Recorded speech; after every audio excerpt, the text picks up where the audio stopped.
ಬೀದರ್ ಜಿಲ್ಲೆಯಲ್ಲಿ ಕಮಠಾಣ ಗ್ರಾಮದಲ್ಲಿ ದಿನಾಂಕ 5.04/2026 ರಂದು ಡಾಕ್ಟರ್ ಬಿ.ಆರ್. ಬಾಬಾಸಾಹೇಬ್ ಅಂಬೇಡ್ಕರ್ ಅವರ 135ನೇ ಜಯಂತಿ ಅಂಗವಾಗಿ ಭಾರತ ಸಂವಿಧಾನದ ಬಗ್ಗೆ ಲಿಖಿತ ಮತ್ತು ಪ್ರಬಂಧ ಕಾರ್ಯಕ್ರಮ ಹಮ್ಮಿಕೊಳ್ಳಲಾಗಿದೆ. Doctor B R. ಅಂಬೇಡ್ಕರ್ 135ನೇ ಜಯಂತಿಯ ಸಮಿತಿಯ ಅಧ್ಯಕ್ಷರಾದ ರಾಜಶೇಖರ್ ಕುಂಚೆ, ಪ್ರದೀಪ್ ಕುಂಚೆ ಉಪಾಧ್ಯಕ್ಷರು, ರಮೇಶ್ ರತನ್, ಪ್ರಶಾಂತ್ ಹೊನ್ನ, ಪ್ರೀತಮ್ ಕೆಂಪೆ, ವಿಶಾಲ್ ಹೊನ್ನ, ಗರೆಪ್ಪ, ನಾಗೇಶ್, ಅರುಣ್, ಅವಿನಾಶ್ ಅನೇಕರು ಗ್ರಾಮಸ್ಥರು ಇದ್ದರು. ಡಾಕ್ಟರ್ ಬಾಬಾ ಸಾಹೇಬ್ ಅಂಬೇಡ್ಕರ್ ಅವರ 135ನೇ ಜಯಂತಿ ನಿಮಿತ್ತ ನಾವು ಕಮಠಾಣ ಗ್ರಾಮದಲ್ಲಿ ಗ್ರಾಮೀಣ ಮಟ್ಟದ ಕ್ರೀಡೆ ಹಮ್ಮಿಕೊಂಡಿದ್ದೆ. ನಾವು ಅದರಲ್ಲಿ ಬಂದ್ಬಿಟ್ಟು ಕ್ರಿಕೆಟ್ ಆಗಿರ್ಬೋದು, ವಾಲಿಬಾಲ್ ಆಗಿರ್ಬೋದು, ಕಬಡ್ಡಿ ಆಗಿರ್ಬೋದು, ಅದೇ ರೀತಿ ಭಾರತ ಸಂವಿಧಾನದ ಬಗ್ಗೆಯೂ ಪ್ರಬಂಧ ಬರಲಿಕ್ಕೆ ಆಯೋಜನೆ ಮಾಡಿದೆ. ನಾವು ಎಲ್ಲ ನಮ್ಮ ಸ್ಟೂಡೆಂಟ್ಗಳಿಗೆ ಎಲ್ಲರೂ ಇದು ತುಂಬ ಇದರಿಂದ ಇದು ಮಾಡ್ತಾರೆ, ಬರೀತಿದ್ದಾರೆ. ಎಲ್ಲರಿಗೂ ಧನ್ಯವಾದಗಳು. ಹೆಸರು ಅದು ರಾಜಶೇಖರ್ ಕುಂಚೆ, ಸಮಿತಿ ಅಧ್ಯಕ್ಷರು. ನಮ್ಮ ಸಮಿತಿಯ ಅಧ್ಯಕ್ಷರಾದ ರಾಜಶೇಖರ್ ಕುಂಚೆ ಅವರ ನೇತೃತ್ವದಲ್ಲಿ ಈ ಜಯಂತಿ ಉತ್ಸವವನ್ನು ಆಚರಣೆ ಮಾಡುತ್ತಿದ್ದಾರೆ. ಇದರಲ್ಲಿ ಕ್ರೀಡೆಗಳು ಸಣ್ಣ ಸಣ್ಣ ಮಕ್ಕಳಿಗೆಲ್ಲ ಆಸಕ್ತಿ ಉಂಟ ಮತ್ತು ಕ್ರೀಡೆಗಳನ್ನು ತಿಳಿಸುತ್ತಿದ್ದಾರೆ. ಹಾಗೂ ಖಂಡಿತವಾಗೂ ಒಳ್ಳೆಯ ಶಿಕ್ಷಣ ಬಗ್ಗೆ ಮಕ್ಕಳಿಗೆ ಲಿಖಿತ ರೂಪದಲ್ಲಿ ತರುವಂಥ ಒಂದು ಪರೀಕ್ಷೆ ಬಿಟ್ಟಿದ್ದಾರೆ. ಇವತ್ತು ಭಾಳ ಸಂತೋಷ ಸುದ್ದಿವಾಗಿದೆ. ನಮ್ಮ ಹಳ್ಳಿಯಲ್ಲಿ ಈ ಥರ ಎಲ್ಲ ಜನರು ಇದೇ ಥರ ಮಾಡಬೇಕು.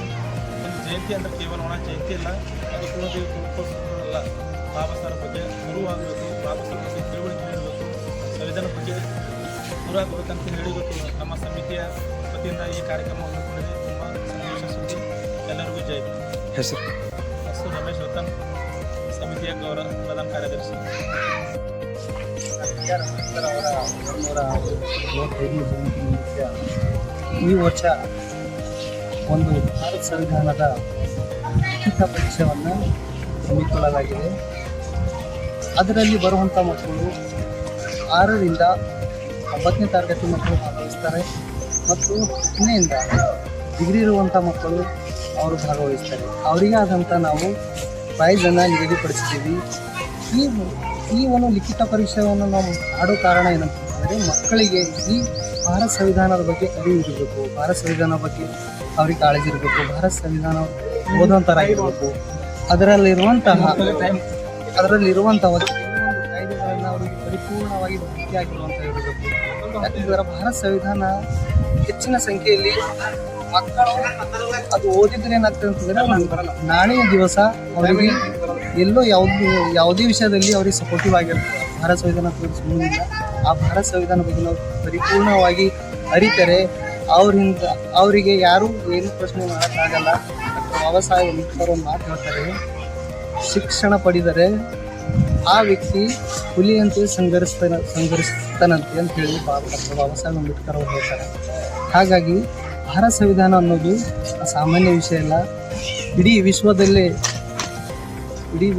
ದೊಡ್ಡ ಸಂವಿಧಾನ ಅಂತಂದರೆ ಭಾರತ ಸಂವಿಧಾನ. ಆ ಸಂವಿಧಾನ ನಾವು ಪರಿಪೂರ್ಣವಾಗಿ ಓದುವಂಥರಾಗಿರಬೇಕು, ತಿಳ್ಕುವಂಥವರಾಗಿರಬೇಕು.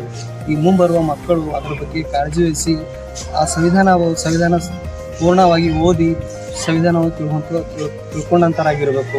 ಆ ಒಂದು ಉದ್ದೇಶದಿಂದ ನಾವು ಈ ವರ್ಷ ಡಾಕ್ಟರ್ ಬಾಬಾ ಸಾಹೇಬ್ ಅಂಬೇಡ್ಕರ್ ಅವರ 135 ಜಯಂತಿ ನಿಮಿತ್ತ ನಾವು ಈ ಒಂದು ಲಿಖಿತ ಪರೀಕ್ಷೆಯನ್ನು ಅಳವಡಿಸ್ಕೊಂಡು ಹೋಗಿ ಕಾರ್ಯಕ್ರಮ ನಡೆಸಬೇಕಂತೇಳಿ ಈ ಒಂದು ಉದ್ದೇಶದಿಂದ ನಮ್ಮ ಸಮಿತಿಯಿಂದ ಈ ಒಂದು ಕಾರ್ಯಕ್ರಮ ನಡೆಸ್ತಾ ಇದ್ದೀವಿ.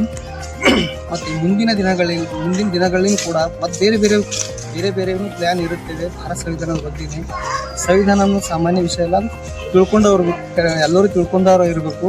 ಯಾಕಂತಂದ್ರೆ ಮಕ್ಕಳು ಕೆಟ್ಟ ಚಟಕ್ಕೆ ಬಲಿ ಆಗ್ಬಾರ್ದು ನಮ್ಮ ಉದ್ದೇಶಕ್ಕಾಗಿ ನಾವೇನು ಮಾಡ್ತೀವಿ, ಈ ವರ್ಷ ಭಾಳಷ್ಟು ಸ್ಪೋರ್ಟ್ನು ಆಡಿಸ್ತಾ ಇದ್ದೀವಿ.